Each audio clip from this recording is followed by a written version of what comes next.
Hi guys, welcome to the another lecture of this series, and this is lecture 11 of MPPSC Mains Paper 2 Part P Unit 4. Okay, so this is lecture 11. Without any further ado, let's just start the lecture. So इसमें हम लोग क्या पढ़ने वाले हैं? This whole lecture is dedicated to Panchayati Raj.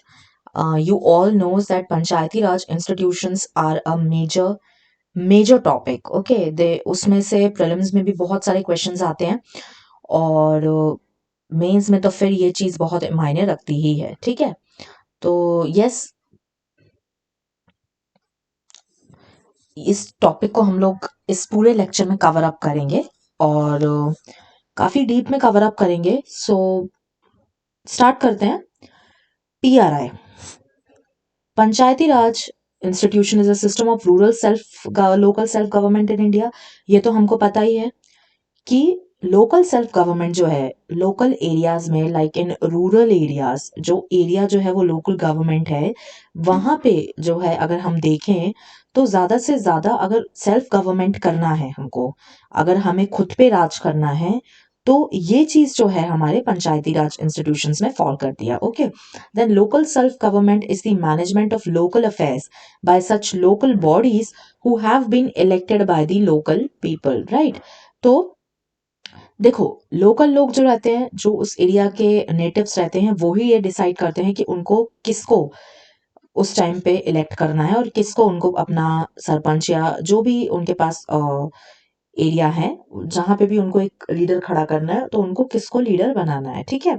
PRI was constitutionalized through the 73rd Constitutional Amendment Act 1992 to build democracy at the grassroots level and was entrusted with the task of rural development in the country. ठीक है, तो 73rd Constitutional Amendment Act was implemented on in 1992. और ये चीज जो है, इससे हमको पता चला कि या दैट द डेमोक्रेसी, मतलब हमको ग्रास रूट्स लेवल पे जो है उसको लेकर जाना है, और ये एक्ट ने हमारी इस चीज में क्या करी, बहुत ज्यादा हेल्प करी. In its present form, its structure, PRI has completed 30 years of existence. अगर आप देखो 1992 से लेके टू 2002 तक, तो it has been 30 years. Right, तो ये चीज आप देखो तो 30 इयर्स हो चुके हैं.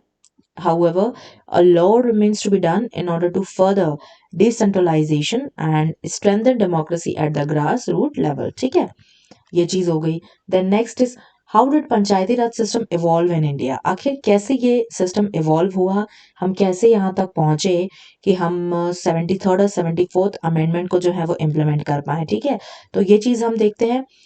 The history of Panchayati Raj in India can be divided into the following periods from the analytical point of view. First is Vedic era. तो वैदिक era में क्या क्या चीजें हुई? In the old Sanskrit scriptures, word panchayatan has been mentioned, which means a group of 5 person including a spiritual man. तो वैदिक era में एक पंचायतन करके एक वर्ड मेंशन्ड है, जिसका मतलब होता है 5 लोगों का ग्रुप, है ना. पंच मीन्स 5, तो 5 लोगों का ग्रुप जो है including a spiritual man was mentioned over there. ठीक है, then gradually the concept of the inclusion of a spiritual man in such groups vanished. In the Rig Veda, there is a mention of Sabha, Samiti and Vidhata as local self units. These were the democratic bodies at the local level. The king used to get the approval of these bodies regarding certain functions and decisions. The study of Ramayana indicates that the administration was divided into two parts, Pur and Janpad, or city and village. In the whole of the state, there was also a caste panchayat, and one person elected by the caste panchayat was a member of the king's council of ministers. Okay, सो ये चीज जो है वो आप देख सकते हो इसमें कि अगर हम देखें कि the study of Ramayana indicates that administration was divided into two parts. तो एक था पुर और एक था जनपद, जिसको हम सिटी या फिर विलेज भी बोलते थे. ठीक है, अब पूरे स्टेट में एक कास्ट पंचायत भी होती थी, and one person elected by the caste panchayat was a member of the king's council of ministers. तो किंग की जो काउंसिल होती थी ना, उसके जो आप बोलोगे कि एक मेंबर होते थे, वो जो है वो ये कास्ट पंचायत कौन करती थी, सिलेक्ट करती थी. ठीक है, तो ये चीज आप देख रहे हो कि कहाँ से स्टार्ट हुई, वैदिक एरा से चलती आ रही है. ठीक है, वैदिक एरा से जो है वो इसका अगर आप देखो कि पंचायती सिस्टम हैज बीन इवॉल्विंग, तो वहां से स्टार्ट हुआ. नेक्स्ट, एंशियंट पीरियड में अगर हम आए, there is a mention of village panchayat in Kautilya's Arthashastra. Arthashastra में भी विलेज पंचायत का मेंशन है। Local bodies were free from any kind of royal interference. तो जो एडमिनिस्ट्रेशन की लोकल बॉडीज थी उसमें कोई भी रॉयल इंटरफेरेंस नहीं था, मतलब किंग के या फिर कोई भी मिनिस्टर थे किंग के, वो इंटरफेयर नहीं कर सकते थे लोकल एरिया पे, लोकल बॉडीज को लेके, ठीक है। During the modern and post modern periods too, the headman assisted by a council of elders continue to play a prominent role in the village life, ठीक है। तो एक हेडमैन होता था, फिर उसको असिस्ट कौन करता था, तो एक काउंसिल ऑफ एल्डर्स असिस्ट करते थे, ठीक है। तो वो एक प्रोमिनेंट रोल जो है वो निभाते थे, ठीक है। Then the system continued through the Gupta period, though there were certain changes in the nomenclature, as the district official was known as Vishapati and the village headmen were referred to as Grampati, ठीक है। तो Gupta period में क्या हुआ कि जो district का जो ऑफिसर था उनको विषयपति बोला जाता था, और जो विलेज का हेडमैन था उनको ग्रामपति बोला जाता था, ठीक है। Because gram is somewhat related to villages, जैसे आज भी हमारे यहाँ ग्राम सभा होती है, उस टाइप के से ग्रामपति, ठीक है। However, it is significant to note that there is no reference of women heading the panchayat और even participating as a member in the panchayat. तो आप ये चीज देखोगे कि तब भी एंशियंट पीरियड में ऐसा कोई भी एरिया मेंशन नहीं है जहां पर वुमेन जो है वो काम कर रही होंगी, और ये चीज हमें मतलब समझनी होगी कि उस टाइम पे वुमेन को ऐसा कोई मौका नहीं मिला था कि वो पंचायत में पार्टिसिपेट करना है, ठीक है। अब हम जब मिडिवल पीरियड की तरफ मूव ऑन करते हैं, तो during the saltanat period the sultans of Delhi divided the kingdom into provinces called vilayat. तो सल्तनत में जो सुल्तान ऑफ इंडिया था, जो सुल्तान ऑफ इंडिया थे, उन्होंने क्या किया, उन्होंने किंगडम को डिवाइड कर दिया किस में, प्रोविंसेस में, जिनको वो विलायत बुलाते थे, ठीक है। उसके बाद for the governance of a village there were three important officials, muqaddam, then patwari for collection of revenues, इस चीज का एग्जाम होता है हमें पता है, पटवारी आज भी एग्जिस्ट करता है, ठीक है। And Chaudhary for settling disputes with the help of a panch. तो ये डिफरेंट डिफरेंट जो है वो एरियाज में इनके जो है वो एडमिनिस्ट्रेटिव ऑफिशियल्स रहते थे जो कि काम करते थे। Muqaddam for the administration, Patwari for collection of revenues, Chaudhary for settling disputes with the help of the Panch. The villages had sufficient powers as regards self-governance in their territory. Casteism and feudalistic system of governance under the Mughal rule in the medieval period slowly eroded the self-government in the villages. It is again noteworthy to note that even in the medieval period, there is no mention of women participation in the local village administration. तो आप इसमें भी देखोगे कि medieval period में भी कोई भी वुमेन का यहाँ पे मेंशन नहीं है कि वो आके जो है वो पंचायत में या फिर किसी भी एडमिनिस्ट्रेशन की एरिया में मदद कर रही हैं, ठीक है। तो ये एक थोड़ा सा दिक्कत वाली बात है। नेक्स्ट अगर हम ब्रिटिश पीरियड की तरफ मूव कर रहे हैं, तो under the British regime village panchayat lost their autonomy and became week. ये तो हमको पता ही है, विलेज पंचायत्स ने अपनी क्यों ऑटोनॉमी खो दी थी, क्योंकि जो ब्रिटिशर्स थे वो हर चीज पे कब्जा करना चाहते थे, और वो ये चाहते थे कि जितनी भी चीजें हैं वो सिर्फ और सिर्फ उनके अंडर में रहें। अगर कोई चीज उनके अंडर में नहीं है तो वो चीज उसको क्या कर लेते थे, उसको स्नैच कर लेते थे, उसको या तो वॉर में जीत लेते थे या फिर उसको जबरदस्ती उसको हत्या लेते थे, है ना। तो ये चीज जो है वो करते थे, ठीक है।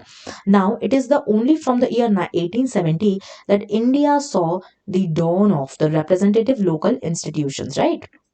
Then the famous Mayo's resolution of 1870 gave impetus to the development of local institutions by enlarging their powers and responsibilities, ठीक है। तो आपको पता है कि मेयो रेजोल्यूशन जो था 1870 का, उसने क्या किया, it gave impetus to development of local institutions. तो उसने क्या किया, आप बोलोगे कि एक तरह से उसको कैटलाइज कर दिया उनकी पावर को, जो लोकल इंस्टीट्यूशंस थे उनकी पावर और रिस्पॉन्सिबिलिटीज और ज्यादा बढ़ा के, ठीक है। उस टाइम में अगर आप सोचो, अगर रिस्पॉन्सिबिलिटीज बढ़ाई जा रही थी तो वो किस लेवल पे बढ़ाई जा रही होंगी, ठीक है। क्योंकि तब ब्रिटिशर्स तो बहुत ही रेयर होता था कि अलाउ कर दे इस चीज को, ठीक है। सारी पावर उनको अपने ही हाथ में चाहिए होती थी। The year 1870 introduced the concept of elected representatives in urban municipalities, ठीक है। तो एक अर्बन म्यूनिसिपैलिटी करके वहां पे उनको इलेक्टेड रिप्रेजेंटेटिव करके उनको ये वो एक कंसेप्ट लेकर आए कि हम इलेक्ट करके देंगे, और जो हम इलेक्ट करके देंगे रिप्रेजेंटेटिव वो ही म्यूनिसिपैलिटीज में वर्क करेंगे, ठीक है। The revolt of 1857 had put the imperial finances under considerable strain, and it was found necessary to finance local service out of local taxation. Therefore, It was out of fiscal compulsion that Lord Mayo's resolution on decentralization came to be adopted. तो ये चीज जो है वो हमको समझने की थोड़ी सी जरूरत है कि यहाँ पे जब लॉर्ड मेयो का जो रेजोल्यूशन था ना, उसने जो है वो बहुत ज्यादा चेंजेस लेकर आया, ठीक है। It really brought some major changes in the context of decentralisation, ठीक है। अब अगर हम पोस्ट इंडिपेंडेंस पीरियड की बात करें तो after the constitution came into the force, article 40 made a mention of panchayats, right? ये हमको पता है in DPSP. Then Article 1246 empowers the state legislature to legislate with respect to any of the subject related to local self-government. Then, however, this inclusion of panchayats into the constitution was not unanimously agreed upon by the then decision makers, with the major opposition having come from the framer of the constitution himself, that is Dr. B.R. Ambedkar, right? देखो, अब ये जो हमारे decision maker थे, जो हमारे draft constitution जिन्होंने किया था, that was doctor Bhimrao Ambedkar. तो इन्होंने जो है वो मतलब उनको लगा कि नहीं ठीक है, ये चीज होनी चाहिए, ये चीज उनको लगा कि या दिस शुड कम, ठीक है। It was after much discussion among the supporters and opponents of the village panchayat that the panchayats finally got a place for themselves in the constitution as article 40 of the DPSP, ठीक है। फिर finally जब भाई देखो अगर article में आ जाएगा तो फिर आप रोक नहीं सकते हो, तो फिर वो एक कॉन्स्टिट्यूशनल एक लीगल चीज हो गई ना, है ना, कॉन्स्टिट्यूशन में मेंशन्ड है तो फिर तो वो होना ही होना है, ठीक है। So after independence, as a development initiative, India had implemented the Community Development Program (CDP) on the eve of Gandhi Jayanti, the 2nd of October 1952, under the major influence of the Etawah Project, undertaken by the American expert Albert Mayer. तो CDP जो है वो Etawah project के under जो है वो launch किया गया on the occasion of Gandhi Jayanti 2nd of October 1952, ठीक है। तो ये चीज हो गई। तो फिर उसके बाद अच्छा देखो, एक ऊपर चीज थोड़ी सी एक मिस्टेक हो गई है यहाँ पे जो चीज दी हुई है ना, यहाँ पे B.R. Ambedkar was not in the support of panchayat. This inclusion of panchayat into the constitution was not unanimously agreed upon, ठीक है। तो ये जो है वो ओपोनेंट्स में थे, मतलब आप बोलोगे ओपोनेंट थे किसके, पंचायती राज के, तो ही वाज नॉट अग्रीड। ऐसा बोला जा रहा है कि इनके जो है वो ओपन मतलब ये ऑपोजिशन में थे, उसके बावजूद जो है वो पंचायत एंड म्यूनिसिपैलिटीज वाले एक्ट को लेकर आया गया और उसके बारे में जो है वो सोचा गया कि हाँ ये जरूरी है इंडिया के लिए, ठीक है। Okay, then next, there were various reasons for the failure of CDP like bureaucracy and excessive politics, ठीक है। देखो CDP के काफी जो है वो लूपहोल्स थे और कहीं ना कहीं अगर लूपहोल्स होते हैं तो आप जो है वो फिर जस्टिफिकेशन नहीं दे सकते हो किसी भी चीज का कि यार इसको हम कंटिन्यू करेंगे, ठीक है। Lack of people participation, lack of trained and qualified staff, and lack of local bodies interested in implementing the CDP, especially the village panchayats. In 1957, the National Development Council constituted a committee headed by whom? Balwant Rai Mehta, to look into the working of CDP. तो 1957 में एक community appoint की गई by the NDC और उनको बोला गया that was headed by Balwant Rai Mehta committee, we have studied, ये बहुत फेमस कमिटी है और ये इससे क्वेश्चंस भी बहुत आते हैं, ठीक है। तो उनको बोला गया कि आप CDP के प्रोग्राम को जो है वो ओवरव्यू करिए, कैसा काम चल रहा है और क्या क्या हमें चेंज करने की जरूरत है। As a result of this scheme of democratic decentralisation was launched in Rajasthan. फिर लेटर जो है जब उनकी जो है आप बोलोगे गाइडलाइंस को पढ़ा गया तो फिर उसके बेसिस पे जो है वो यहाँ पे डिसेंट्रलाइजेशन स्कीम लॉन्च करी गई on the October 2, 1959। 73rd and 74th constitution amendments were passed by parliament in December 1992। तो डेमोक्रेटिक डिसेंट्रलाइजेशन तो अपना 1959 में ही हो गया था, बट जो ये कॉन्स्टिट्यूशन अमेंडमेंट एक्ट थे 73rd and 74th which were the landmark constitution amendments, वो जो है वो 1992 में आया है। Through these amendments, local self-governance were introduced in rural and urban India. Okay, the acts came into force as the Constitution Act 1992 on April 24, 1993 and the Constitution Act 1992 on June 1, 1993. तो ये चीज आप देख सकते हो कि आपको डेट्स याद रखनी है, ठीक है। April 24, 1993 एंड June 1, 1993, ठीक है। नेक्स्ट, अब हमने देख लिया पूरा ओवरव्यू, हमने देख लिया कि कहाँ से पंचायती राज आया, कैसे इवॉल्व हुआ, वैदिक देख लिया, फिर उसके बाद हमने एंशंट देख लिया, फिर हमने we even saw the medieval period, then we saw British period, then later on post independence period, the Etawah project, the CDP programme and the failures of CDP, how it forced the Balwant Rai Mehta committee came into the picture, and then later on in Rajasthan the democratic decentralization scheme was launched, and then later on in December 1992 73rd and 74th constitutional amendments were implemented, right? Now हम आ रहे हैं अब what are the features of the constitution of 73rd and 74th amendments. आखिर features क्या हैं इनके, ठीक है? तो देखो बहुत हद तक फीचर्स हमें पता रहते हैं, पता भी है, हमने बहुत बार इसको एम लक्ष्मीकांत में पढ़ के रखा हुआ है, ठीक है? लूसेंट में भी दिया हुआ है, तो ये चीज काफी बच्चों को पता है, ठीक है? First, These amendments added two new parts to the constitution। सबसे पहले तो आपको ये समझने की जरूरत है कि इसने क्या क्या जो है वो पार्ट्स ऐड करे हैं, ठीक है? तो पहला part added part 9 titled the panchayats, okay, and part 9A titled the municipalities। तो 73rd जो है वो अमेंडमेंट बोलता है द पंचायत्स, एंड 74th बोलता है म्यूनिसिपैलिटीज। ये आपको याद रखना है, ये है 9 और ये है 9A, ठीक है? Second is basic units of democratic system, gram sabhas, villages and ward committees, municipalities comprising all the adult member registered as the voters, ठीक है? तो जितने भी एडल्ट मेंबर्स होंगे हु एवर इज 18 प्लस, ठीक है, they all are eligible voters, ठीक है? तो आप वोट कर सकते हो। और ये चीज इसमें बताएगी कि भाई म्यूनिसिपैलिटी में जो है वो वार्ड कमिटीज होंगी, वार्ड के रूप में काम करेंगी, जैसे हम देखते भी हैं, ठीक है? Third is 3 tier system of panchayat at village, intermediate block, taluk, Mandal and district levels accept in the states with population is below 20 lakhs, ठीक है?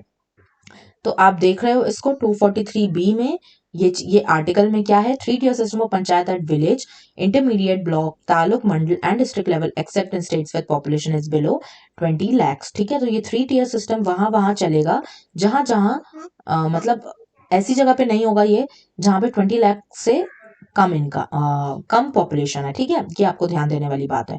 Seats at all levels to be filled by direct election, indirect election का यहाँ कोई भी concept नहीं है, सीधा सीधा डायरेक्ट इलेक्शन है।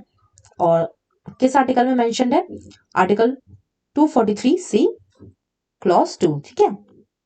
Fifth, seats reserved for SCs and STs and the chairperson of the panchayats at all levels shall also be reserved for SCs and STs in proportion to their population। इसमें कोई special reservation quota mention नहीं है, but ये है कि उनके population के हिसाब से जिस एरिया में आप इलेक्शन को कंडक्ट कर रहे हो उस एरिया में पॉपुलेशन के हिसाब से जितना भी रहेगा उसके हिसाब से जो है वो ये होगा, ठीक है?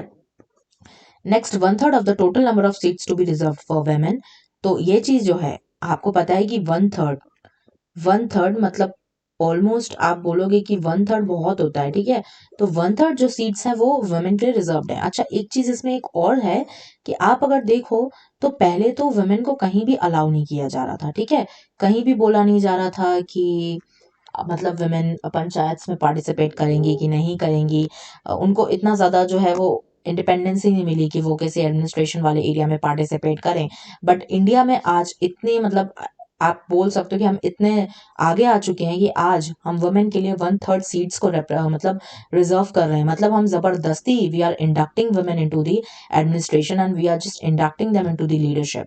Why it is important? Because ना, it is important because we know that ज्यादातर जो है अगर वुमेन जो है वो एक तो पहली बात they are more aware of the major issues in rural areas, ठीक है? बहुत हद तक जो मेल्स होते हैं वो तो अपना किसानी पे चले जाते हैं, वो अपने खेतों में चले जाते हैं काम करने के लिए। बट जो मेजर जो चीज़ें होती हैं जैसे कहीं पे नल नहीं आ रहा है या फिर कहीं पे कुछ ड्रेन्स क्लॉग हो रही हैं या फिर कहीं कुछ मेजर वुमेन के इश्यूज हैं, कुछ भी इश्यूज हो सकते हैं, हाइजीन को लेके, सैनिटेशन को लेके, पानी को लेके, बच्चों की स्कूलिंग को लेके, कोई भी चीज़ें हैं ना, तो ये ज्यादातर आप देखोगे कि वुमेन जो है वो उनको ज्यादा पता होंगी। अगर कोई भी इश्यूज होंगे तो उनको ज्यादा पता होगा रादर देन मैन, ठीक है? तो इसलिए ऐसा बोला जाता है कि हाँ they need to be included in the administration system, but before they were not. तो अभी इनको इंक्लूड कर लिया गया है, okay? So this was the major landmark, okay? Next, 1/3 of the seats of the reserve for SCs and STs also reserve for women। तो SC ST का जो सेपरेट कोटा है ना, उसमें भी 1/3 सीट्स जो है वो SC ST की वुमेन के लिए रिजर्व्ड है। तो आप देख सकते हो कि वुमेन का जो है वो बहुत ही ज्यादा बोलबाला है, ठीक है, इस in 73rd and 74th amendment act में। Then 1/3 offices of chairperson at all levels reserve for women. तो मतलब चेयरपर्सन में भी 1/3 आपने रिजर्व कर दी सीट्स, ठीक है। Then unified 5 year term, 5 year term and elections to constitute new bodies to be completed before the expiry of the term। अच्छा, 5 year कब से? द डेट ऑफ ज्वाइनिंग, ठीक है, जब से वो ज्वाइन कर रहे हैं, ठीक है। उसके बाद वो मतलब जब तक उनका एक्सपायरी नहीं हो जाती है उसके पहले ही जो है वो हमें न्यू बॉडी को कॉन्स्टिट्यूट कर लेना है कि हाँ कितने इलेक्शंस हो, मतलब इलेक्शन हमें उसके पहले ही कंप्लीट कर लेना है, इससे पहले जो है वो एरिया जो है या फिर सीट्स जो है वो वैकेंट हो जाए, ठीक है, उनका टर्म खत्म होने से पहले। Next, in the event of dissolution elections compulsorily with in 6 months, ठीक है। तो अगर मान लो कुछ डिसोल्यूशन का केस आ जाता है तो कंपल्सरीली हमें 6 months के अंदर अंदर जो है वो इलेक्शंस करने होंगे, ठीक है। 11th, then independent election commission in each state for superintendence direction and control of the electoral rolls, ठीक है। तो इंडिपेंडेंट इलेक्शन कमीशन है हर एक स्टेट में, हमें पता है कि मध्य प्रदेश की भी एक अपनी स्टेट इलेक्शन कमीशन है। तो वहां पे भी क्या किया जाता है, वहां पे भी डायरेक्शन दिया जाता है, कंट्रोल किया जाता है इलेक्टोरल रूल्स को लेके, ठीक है, ये सारी चीजें। Then, panchayats to prepare plans for economic development and social justice in respect of subjects as devolved by law to the various levels of panchayats, including the subjects as illustrated in 11th schedule, ठीक है। तो ये चीज जो है वो जो भी 11th शेड्यूल में मेंशन्ड है सब्जेक्ट्स, उन पे काम करना है, वो पंचायत की ड्यूटी है, ठीक है। Then 74th amendment provides for a district planning committee to consolidate the plans prepared by panchayats and municipalities. तो एक डिस्ट्रिक्ट प्लानिंग कमेटी जो है वो बनाई जाएगी और जो इन प्लान्स को और इनके जो भी पंचायत एंड म्युनिसिपैलिटीज के प्लान्स पे क्या करेगी, वो काम करेगी, ठीक है। Next, budgetary allocation from state governments, share of revenue of certain taxes, collection and retention of the revenue it raises, central government programs and grants, union finance commission grants, ठीक है। तो ये चीज आपको देखना है कि भाई बजट आपको किस तरीके से एलोकेट करना है, किस तरीके से कहाँ से आपको बजट आएगा, ठीक है। क्योंकि देखो काम करने के लिए पैसा तो चाहिए, विदाउट मनी हम तो कोई काम नहीं कर सकते। और रूरल एरियाज में भी इक्विवेलेंट एक्सपेंडिचर होता है, ठीक है। अगर आप सोचो एक्सपेंडिचर नहीं होता है तो it is not like that. और अगर आपको कोई स्कूल खड़ा करना है, अगर आपको कोई कहीं पे आपको कोई फैक्ट्री डलवानी है काम करने के लिए, या फिर आपको वेल बनवाना है, तो कोई भी चीज अगर आपको करवानी है तो उसके लिए आपको पैसा तो लगेगा, फंडिंग तो लगेगी, ठीक है। Then establish a finance commission in each state to determine the principles on the basis of which adequate financial resources would be ensured for panchayat and municipalities। तो फाइनेंस कमीशन जो होती है स्टेट की, वो ये देखते हैं कि भाई हाँ एक्चुअल रिसोर्सेज जो हैं वो दिए जा रहे हैं कि नहीं दिए जा रहे हैं पंचायत और म्यूनिसिपैलिटीज को, ठीक है। इस पे ये इनका काम होता है। Then the 11th schedule of the constitution places as many as 29 functions within the purview of panchayati raj bodies. तो 11th शेड्यूल में आप बोलो कितने हैं, देर आर 29 फंक्शंस, ठीक है। तो उन टॉपिक्स पे काम होगा, ठीक है। Then the following areas have been exempted from the operation of the act because of the socio-cultural and administrative considerations। अब देखो हमने अभी देखा कि बहुत सारी ऐसी टॉपिक्स पे काम हुआ, बहुत सारे ऐसे एरियाज में पंचायती राज वैसे एग्जिस्ट करता है, हर जगह एग्जिस्ट करता है, बट कुछ एरियाज ऐसे हैं जहाँ पे पंचायती राज जो है वो अलाउड नहीं किया गया है या फिर वो इम्प्लीमेंट नहीं किया गया है, ठीक है। कौन कौन से ऐसे एरियाज हैं वो हम देख लेते हैं। First is scheduled areas listed under the 5th schedule in the states of Andhra, Bihar, Gujarat, Himachal, Madhya Pradesh, Maharashtra, Orissa and Rajasthan.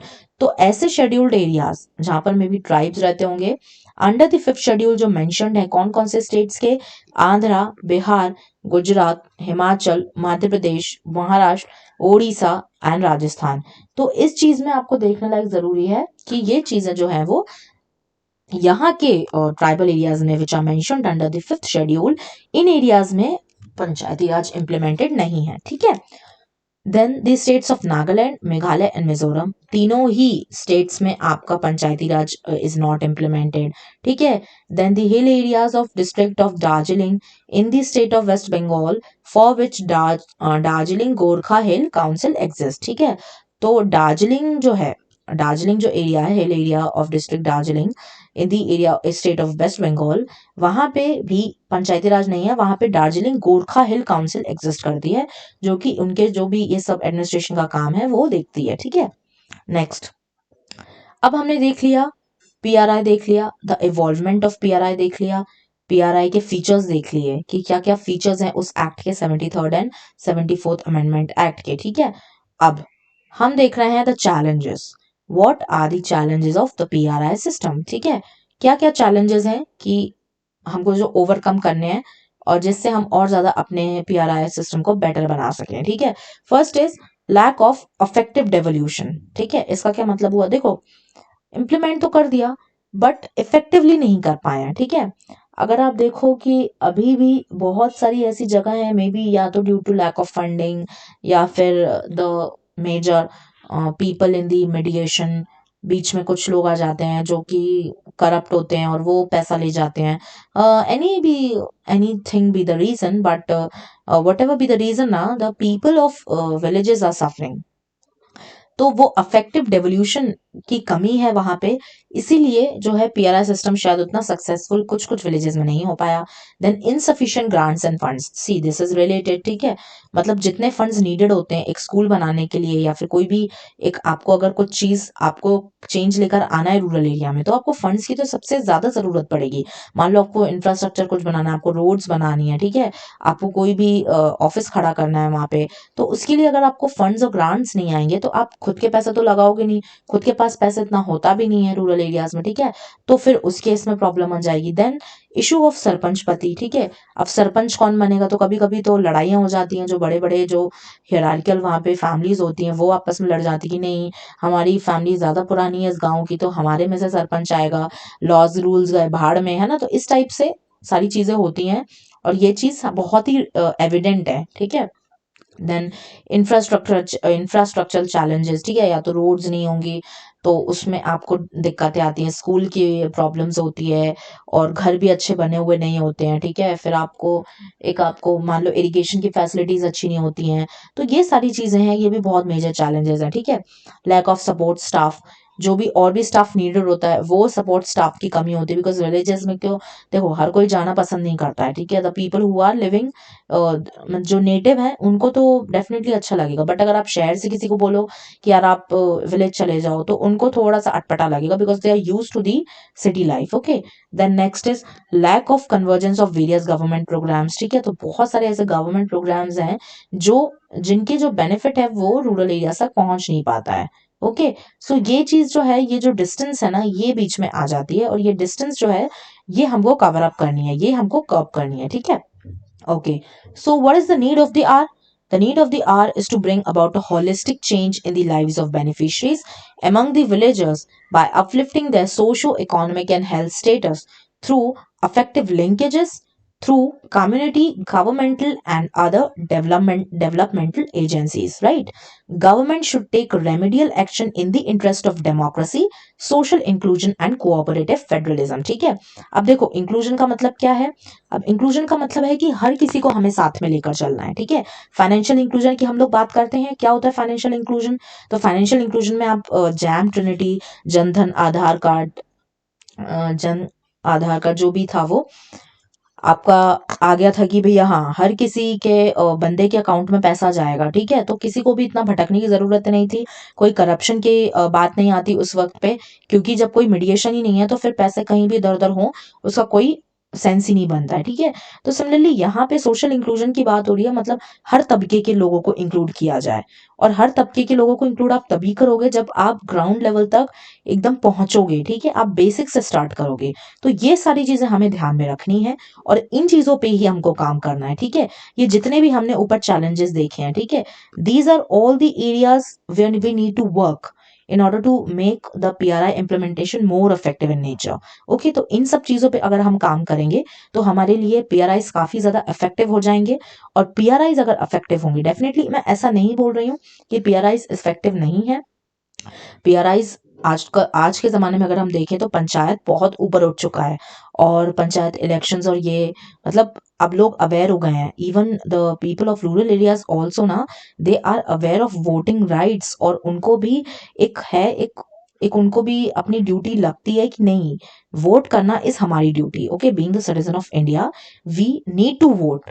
तो ये चीज जो है हमारे लिए एक अच्छा, एक मेजर, आप बोल सकते हो कि माइलस्टोन है, वरना पहले के लोगों को तो ये भी चीजें पता नहीं होती थी। तो ये सारी चीजें एक है कि हमने अचीव करी हैं आज तक। ठीक है, और भी चीजें हैं अचीव करने को, और पीआरआईज में और भी लूप होल्स जितने भी हैं उनको डेफिनेटली हम कवर अप करेंगे in the latter, since the administration is getting stronger day by day. Okay, so yeah this was it for the lecture. So आज हमने पूरा Panchayati Raj from the very first part हमने कवर अप किया है।